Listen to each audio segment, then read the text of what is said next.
이사야를 통한 위로의 메시지라고 하는 제목으로 하나님의 말씀 선포하겠습니다. 이사야는 1장부터 39장까지 전반부이고 40장부터 66장까지를 후반부라 이야기합니다. 마치 구약과 신약처럼 이사야 전반부는 심판의 메시지와 함께 회개를 촉구하는 메시지이고 후반부는 하나님의 위로의 메시지가 기록되어져 있습니다. 먼저 후반부의 시작인 본문의 요지입니다. 1절에서 이렇게 말씀합니다.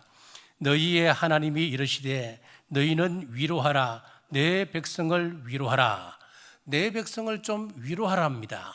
그리고 2절에서 너희는 예루살렘의 마음에 닿도록 말하며 그것에게 외치라. 그 노역의 때가 끝났고 그 죄악이 사함을 받았느니라. 그의 모든 죄로 말미암아 여호와의 손에서 벌을 배나 받았느니라 할지니라 하시니라. 하나님이 예루살렘의 마음에 닿도록 말하라, 그렇게 전했습니다. 저는 이 말씀을 저에게 주시는 말씀으로 이렇게 봤습니다. 김상정, 너 뜬구름 잡는 소리 하지 말고 정말 성도들이 마음에 와닿도록 성도들이 가슴으로 받을 수 있는 말씀을 준비하여라. 제가 이 말씀을 보면서 하나님 열심히 준비하겠습니다. 우리 성도님들 마음에 와닿는 말씀을 전하도록 힘쓰겠습니다. 저는 그렇게 봤습니다. 이어지는 말씀은 위로하라라고 하는 말씀인데 우리가 생각하는 그런 위로가 아닙니다. 우리가 생각하는 위로는 흔히 이렇지요. 힘든 일을 당한 사람을 만나면 야 힘내, 그거 별것 아니야, 등을 한번 툭툭 두드려주고 우리 한번 밥 먹자, 그리고 이야기도 들어주고, 이것이 우리가 생각하는 위로입니다. 그런데 본문의 위로는 다릅니다. 내 백성을 위로하라, 그렇게 말씀하시고 어떤 말씀을 주십니까? 눈을 들어 영원한 하나님을 바라보아라. 여호와 오실 길을 예비하면 그분의 영광이 나타날 것이니까 길을 예비하라. 그분은 장차 강한 자로 오실 것이다. 그분은 오셔서 마치 목자처럼 우리를 인도해 주실 것이다. 이것이 위로라고 하는 겁니다. 자, 그리고 이 12절에서 26절까지를 보면 이제 한마디로 이렇게 요약할 수가 있습니다. 그 하나님을 누구와 비교할 수 있겠느냐? 위대하신 하나님만 바라보라, 그 말씀이죠. 제가 신학교를 졸업하고 첫 임지에 부임을 했습니다. 너무너무 힘들어서 하루도 있기 싫었습니다. 그래서 큰 누나를 찾아가면 위로가 되겠거니 하고 찾아갔습니다. 그런데 큰 누나가 대뜸 하는 이야기가 네가 기도 안 해서 그래, 네가 말씀에서 떠나 있어서 그래, 네가 하나님을 찾지 않아서 그래. 저는 그 이야기를 들으려고 간 것 아니었습니다. 마음이 섭섭했습니다. 제게 필요한 위로는 그런 것이 아니고, 그래 얼마나 힘드냐, 그 목사님이 어떤 목사님인지 모르지만은 왜 우리 동상을 이렇게 힘들게 하느냐, 같이 화내주기를 기대했습니다. 같이 욕해주기를 기대했었습니다. 그런데 네가 하나님을 찾지 않아서 지금 그렇다는 거예요. 섭섭했습니다. 그런데 오늘 말씀을 보면서 깜짝 놀랐습니다. 하나님이 이사야를 통하여 주신 말씀이 딱 그거예요. 힘드냐? 하나님을 찾아. 괴롭냐? 하나님을 찾아. 괴로우면 영원한 하나님을 찾았고 하나님을 바라보라. 그 위로의 말씀이라는 거예요. 28절에서 31절입니다. 너는 알지 못하느냐, 듣지 못하느냐? 영원하신 하나님 여호와 땅끝까지 창조하신 이는 피곤하지 않으시며 곤비하지 않으시며 명철이 한이 없으시며 피곤한 자에게는 능력을 주시며 무능한 자에게는 힘을 더하시나니 소년이라도 피곤하며 곤비하며 장정이라도 넘어지며 쓰러지되 오직 여호와를 앙망하는 자는 샘을 얻으리니 독수리가 날개치며 올라감 같을 것이요 다른 박질을 하여도 곤비하지 아니하겠고 걸어가도 피곤하지 아니하리로다. 동문서답 같은데 이것이 우리 하나님의 위로의 말씀이라는 겁니다. 여러분, 일주일 동안 사시면서 얼마나 피곤하고 버거우셨습니까?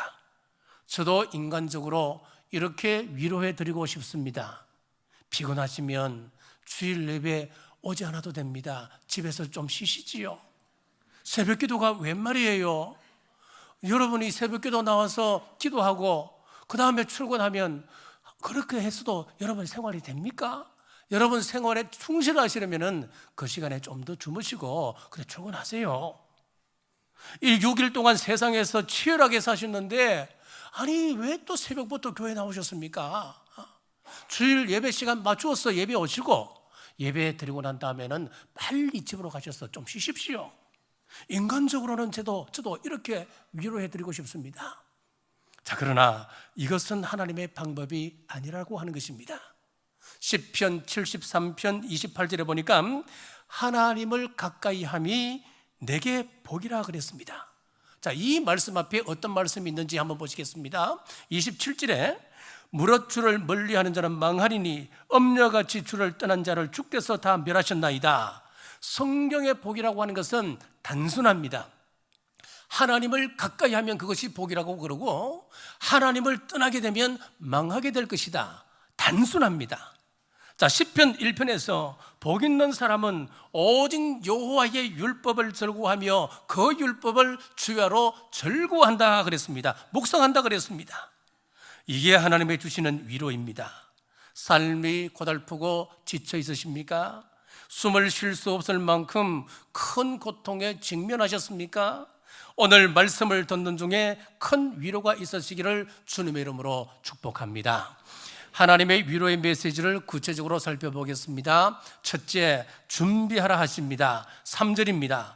외치는 자의 소리여 이르되 너희는 광야에서 여호와의 길을 예비하라. 사막에서 우리 하나님의 대로를 평탄하게 하라. 자, 하나님이 이사야에게 내 백성을 위로하라 해놓고 무엇을 부탁하고 있습니까? 주님 오실 길을 좀 준비하라 라고 말씀하고 있습니다. 어떻게 준비하는 것입니까? 4절입니다. 골짜기마다 도두어지며 산마다 언덕마다 낮아지며 고르지 아니한 것이 평탄하게 되며 험한 것이 평지가 될 것이요 이렇게 되어야 여호와의 영광이 나타날 수 있다라고 말씀합니다. 준비의 내용이 뭐냐 하면 마가복음 1장으로 한번 가보겠습니다. 여기 세례 요한의 사역을 보면 마가복음 1장 2절에서 3절에 보면 구체적으로 이렇게 인용하고 있습니다. 마가복음 1장 2절에서 3절입니다. 선지자 이사야 글에 보라, 내가 내 사자를 내 앞에 보내노니 그가 내 길을 준비하리라. 광야에 외치는 자의 소리가 있어 이르되 너희는 주의 길을 준비하라. 그의 오실 길을 곧게 하라. 자, 세례 요한이 광야에서 죄 사함을 받게 하는 회개의 세례를 전파한 것이 주님 오실 길을 예비하는 것이고 굽은 길을 곧게 하는 길이다 말씀하고 있습니다. 여기서 말하는 우리 주님 오시는 길이라고 하는 것은 예수님의 성육신 사건만을 이야기하는 것이 아닙니다. 각 사람 마음에 우리 주님께서 들어가는 그 길도 이야기하고 있는 것입니다. 어떻게 해야 예수님께서 우리 각 사람 마음에 들어가실 수 있는 것일까요? 우리의 굽어진 마음이 곧아져야 됩니다. 우리의 높아진 마음이 낮아져야 됩니다. 그리고 너무 낮은 마음은 올라와야 합니다. 여러분, 우리 마음을 오늘 점검해 보십시오. 은혜를 사모하지 않는 마음에는 우리 주님께서 우리 속에 들어오실 수가 없습니다. 우리 주님은 회개하라 말씀합니다. 회개를 통하여 우리 마음이 은혜 받기에 합당한 마음 되시기를 주님의 이름으로 축복합니다. 둘째, 외치라 하십니다. 6절 상반절입니다. 말하는 자여 소리여 이르되 외치라. 무엇을 외치라는 겁니까? 6절 중반절부터 8절입니다. 내가 무엇이라 외치리까 하니 이르되 모든 육체는 풀이요 그의 모든 아름다움은 들의 꽃과 같으니 풀은 마르고 꽃이 시덤은 여호와의 기운이 그 위에 붐이라. 이 백성은 실로 풀이로다. 풀은 마르고 꽃은 시드나 우리 하나님의 말씀은 영원히 서리라 하라. 자, 이 말씀은 무슨 이야기냐면요, 정신 좀 차려라. 이 세상의 모든 영광, 모든 아름다운 것들은 영원할 것 같지만 그것 아니야. 꽃과 같고 풀과 같아서 곧 시들고 말 것이야. 하지만 우리 하나님의 말씀만은 영원히 선단다. 자, 이것 외치라고 하는 겁니다. 그렇습니다. 이 세상의 권세를 보십시오.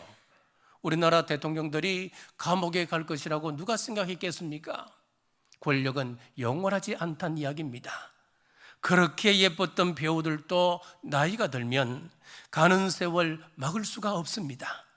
성경은 분명히 선언합니다. 풀은 시들고 꽃은 마릅니다. 그 사람은 후피할 수밖에 없습니다. 이사야 51장 12절에도 이렇게 말합니다. 이르되 너희를 위로하는 자는 곧 나 곧 나이니라. 너는 어떠한 자이기에 죽을 사람을 두려워하며 풀같이 될 사람의 아들을 두려워하느냐. 한마디로 하면은 사람은 죽는다, 그 말씀이지요. 왜 죽을까요? 왜 우리 사람은 죽는 겁니까? 자, 방금 읽었던 7절 말씀 제가 다시 한번 읽겠습니다. 풀은 마르고 꽃이 시듬은 여호와의 기운이 그 위에 붐이라. 여호와의 기운이 그 위에 불기 때문에 꽃은 시들고 또 풀은 마른다는 겁니다. 심지어 우리 사람이 죽는다는 겁니다. 굉장히 놀라운 말씀입니다. 그 위에 왜 무엇이 있기 때문에 그렇습니까? 여호와의 기운, 성령님의 기운이 그 위에 불고 있기 때문에 그렇다는 겁니다. 자, 우리가 성령님 그러면 여러분들은 어떤 이미지를 갖고 있습니까? 성령님 그러면 살리는 영이다, 그렇게 생각하지요. 맞습니다. 에스겔서에 보면은 마른 뼈 환상을 우리가 잘 압니다. 마른 뼈가 큰 군대가 되었습니다. 생기가 들어갔습니다. 왜 그렇던가요? 그 위에 여호와의 영, 성령님의 생기가 들어가니까 그 죽었던 말라 비틀어졌던 그 회골대가 생기가 들어가는 겁니다. 살아있는 군대가 되는 것 아니었습니까? 그렇습니다. 우리 성령님은 살리는 영이십니다.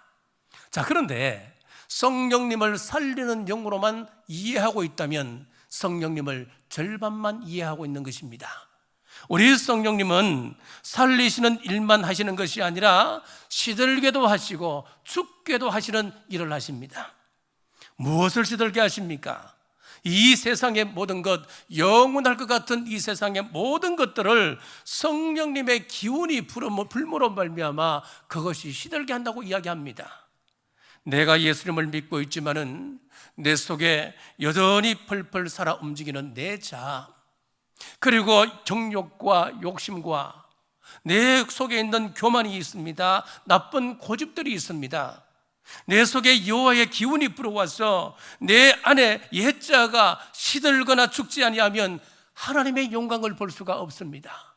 어떻게 이 모양 이 모습으로 하나님의 영광을 뵐 수 있을까요? 그래서 이 시들게 하고 죽게 하는 우리 성령님의 사역이 매우 중요한 것입니다. 한번 볼까요? 내가 죽지 않은 상태에서 신앙생활을 하니까 문제가 생기는 겁니다. 내가 죽지 않은 상태에서 신앙생활을 하다 보니까 주위에서 나를 바라보는 그 비크리스찬들이 뭐라고 생각할까요? 우리 하나님의 때가 되었습니다. In His time, 주님의 때가 되어서 우리가 복음을 전하실 때에 그 사람 마음이 열렸습니다. 예수님을 믿고 싶어집니다. 그런데 내가 그 교회는 가기 싫어요. 왜요? 거기에는 내가 꼴보기 싫은 사람이 다니는 교회이기 때문에 내가 다니기는 다니는데 그 교회 말고 다른 교회에 내가 가겠습니다. 그런 일을 종종 겪지 않습니까? 정말 믿는 사람이 제대로 믿으면 어떻게 이런 일이 생길 수 있습니까? 믿는 사람들이 먼저 내 고집 내려놓아야 합니다. 내 체면 내려놓아야 합니다. 욕심, 시기, 질투의 마음 내려놓아야 합니다. 이런 경우도 있습니다. 옆 사람하고 경쟁해서 꼭 이겨야 하는 사람이 있습니다. 그럼 지면은 견디지 못하는 마음이 생겨요. 주님께서 후 풀어주셔서 그 마음이 시들어져야 은혜로운 마음으로 채워지지 않겠습니까? 이런 은혜 없이 내가 펄펄 살아있으면 열심히 성경 읽고 철저하게 11조 구별하고 열심히 봉사해도 그것이 무슨 의미가 있겠느냐 이 말입니다.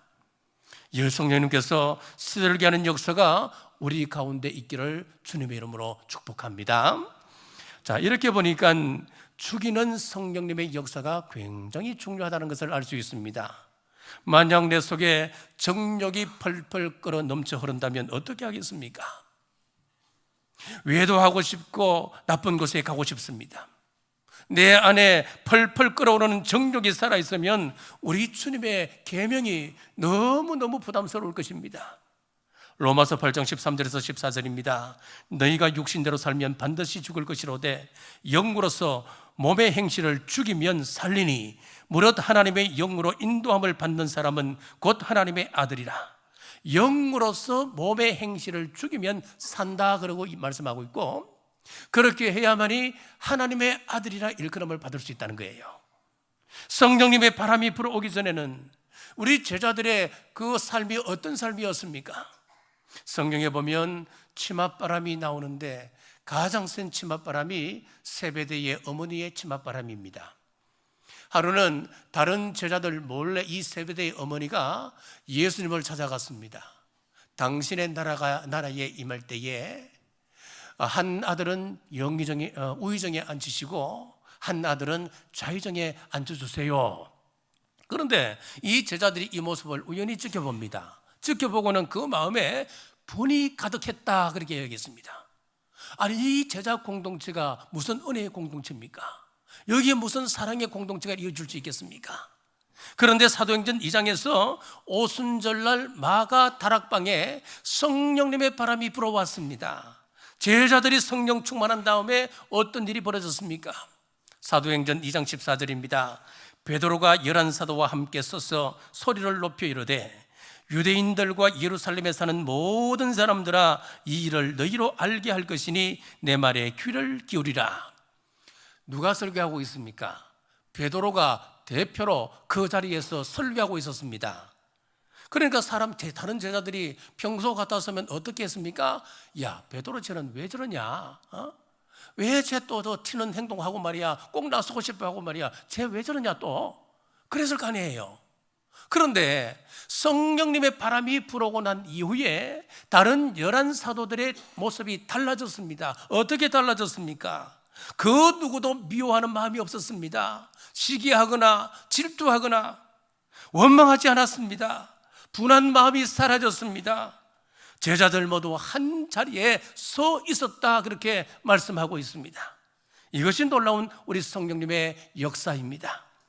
누가 스피커가 되느냐, 이것 때문에 싸웠던 다투었던 제자들 아니었습니까? 하지만 여호와의 시들게 하는 영이 그들에게 불어와서 그 속에 미움과 다툼과 시기의 마음들이 싹 녹아지고 더 이상 다툼과 분쟁은 일어나지 않게 되었습니다. 성령님께서 내 속에 불어오셔서 부서져야 할 것은 부서지게 하시고 무너지게 할 것은 무너지게 하옵소서. 내 자만심과 오만함, 가시밭 같은 우리 마음 불태워 주옵소서. 이 기도가 우리 모든 성도님들의 기도가 되시기를 주님의 이름으로 축복합니다. 셋째, 나를 잘라시는 하나님만 바라보라 하십니다. 26절입니다. 너희는 눈을 높이 들어 누가 이 모든 것을 창조하였나 보라. 주께서는 수요대로 만성을 이끌어내시고, 자, 12절부터 6절까지를 보시면 한마디로 뭐라 그랬습니까? 우리 하나님을 누구와 비교할 수 있겠느냐? 우리 하나님만큼 대단한 존재가 또 어디 있느냐? 그 하나님만 바라보라, 그거예요. 자, 18절입니다. 그런즉 너희가 하나님을 누구와 같다 하겠으며 무슨 형상을 그에게 비기겠느냐? 25절입니다. 거룩하신 이가 이르되 그런즉 너희가 나를 누구에게 비교하여 나를 그와 동등하게 하겠느냐? 28절과 이 25절은 같은 내용이에요. 자, 당시 사람들은 눈에 보이는 하나님을 원했습니다. 그런데 우리 하나님께서는 10계명의 제2계명에서 우상을 만들지 말라라고 명령하셨습니다. 왜냐하면 하나님을 어떤 형상으로 만드는 순간 아무리 하나님을 존엄하게 표현한다 하더라도 그 하나님을 다 표현할 수 없기 때문에 그렇습니다. 자, 예를 들어서 성경에 보면 여러 곳에서 천사의 모습을 나름대로 구체적으로 표현하는 구절이 있습니다. 자, 성경이 묘사하고 있는 말씀을 가지고 3D 아티스트가 천사의 모습을 이렇게 구현했습니다. 한번 보여주시죠. 조나스 파이퍼가 구현한 성경 속에 묘사된 천사들의 모습입니다. 성경 구절을 읽어드리겠습니다. 세라핌들이 모시고 섰는데 각기 6개의 날개가 있어 네 생물은 각각 6개의 날개를 가졌고 그 안과 주위에는 눈들이 가득하더라. 넷의 오른쪽은 사자의 얼굴이요 넷의 왼쪽은 소의 얼굴이요 넷의 뒤는 독수리의 얼굴이니 그들의 모양과 구조는 바퀴 안에 바퀴가 있는 것 같으며 그 둘레는 높고 무서우며 그 네 둘레로 돌아가면서 눈이 가득하며. 예, 여러분 어떻습니까? 자, 여기 성경이 중간중간 이렇게 천사를 묘사하는 부분을 가지고 이렇게 만들었어요. 자, 그러면은 이 사람이 구현했던 이 천사의 모습이 정말 천사의 모습일까요? 천사의 모든 것일까요? 아닐 거예요. 천사의 극히 일부분을 가지고 이렇게 만든 거예요. 그럼 이게 무슨 천사입니까? 천사가 아닌 거예요. 마찬가지입니다. 우리 하나님의 형상을 만든다면은 그 가운데 있는 지극히 일부분을 우리가 표현할 수 있을 거예요. 그러나 하나님의 전부를 드러낼 수 없기 때문에 결국은 하나님을 모독하는 것입니다. 자, 이스라엘 백성이 출애굽을 하고 난 다음에 금송아지를 만들었습니다. 아론이 금송아지를 만들고 난 다음에 이런 말을 합니다.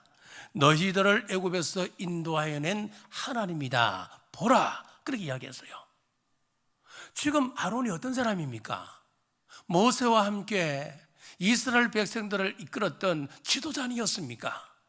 어떻게 그런 높은 지도자의 자리에 있었던 이 아론의 입에서 금송아지를 만들어 놓고 이것이 하나님이다, 이거 보라, 그렇게 말할 수 있습니까? 지금 우리가 생각하면 웃을 일이지만은, 그런데 당시 이스라엘 백성들이 생각하기에는 금송아지로 만들어 드려야 하나님을 높인다고 생각한 거예요. 금송아지, 금이잖아요. 귀한 거잖아요. 송아지, 그러면은 당시 이 송아지는 권력과 힘과 부를 상징합니다. 하나님을 높여드리려고 지금 아론이 좋은 뜻으로 금송아지를 만들었습니다. 하나님을 최고로 대우한다고 그렇게 금송아지를 만든 거예요. 그런데 자기들 딴에는 하나님을 높인다고 했습니다마는 결과적으로 하나님을 높인 것이 아니었습니다. 금송아지로 어떻게 하나님의 거룩함을 다 드러낼 수 있겠습니까? 결과적으로 하나님을 형상화하려는 그 어떤 시도들도 모두 하나님을 모독하는 행위입니다. 오늘 우리는 하나님을 이런 식으로 만들지는 않습니다만은 생각으로 내가 원하는 하나님을 얼마든지 만들어낼 수가 있습니다. 이런 말 여러분 하시고 또 들어보신 적이 있으시지요? 내가 생각하는 하나님은 이런 하나님이다. 내가 생각하는 하나님은 저런 하나님이 아니야. 자, 예를 들어 동성애를 지지하는 사람들 가운데는 이런 말을 합니다. 내가 아는 하나님은 나를 있는 그대로를 사랑하시는 하나님이시야 라고 이야기를 합니다. 여러분, 지금 뭐 하는 거예요? 생각으로 하나님을 형상화하고 있는 것입니다. 그들만 그럴까요? 우리는 그렇지 않을까요? 이런 경우도 있을 거예요. 우리가 말씀을 듣다 보면은 정말 내 가슴을 울리는 감동적인 그런 메시지가 있단 말이에요. 그러면 그 말씀에는 내가 아멘 그렇게 받아들입니다. 그런데 반대로 나에게 거부감이 오는 말씀이 분명히 있을 것입니다. 그때는 귀를 닫아버립니다. 마음을 닫아버립니다.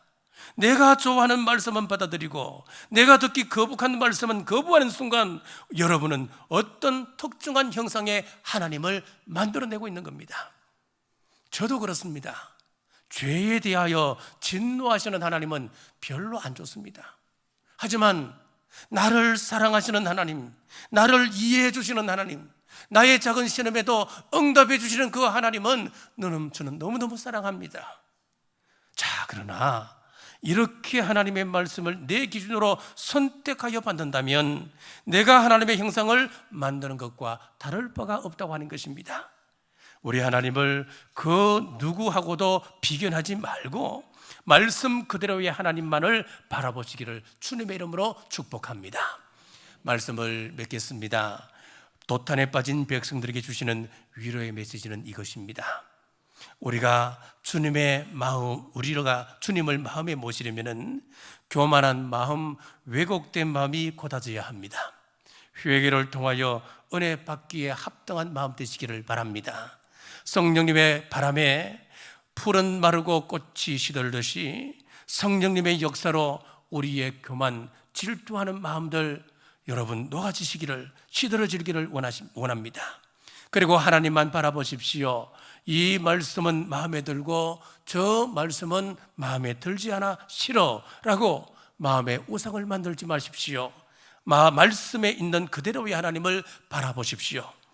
이사야 선지자를 통해 주신 이 말씀이 우리에게 위로가 되시기를 주님의 이름으로 축복합니다.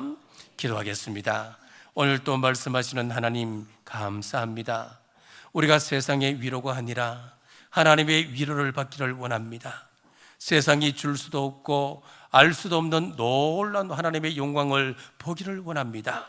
시들게 하시는 성령님의 역사가 날이 갈수록 내 속에 더러운 것들, 죽어야 되는 것들, 펄펄 살아있는 이 자아가 시들어 죽게 하옵소서. 힘들고 공고할지라도 새 힘 주시는 영원한 하나님 바라보라는 위로의 말씀에 순종함으로 나가는 우리 모든 성도들이 되게 하여 주시옵소서. 다시 오실 예수님 이름으로 간절히 기도드리옵나이다. 아멘.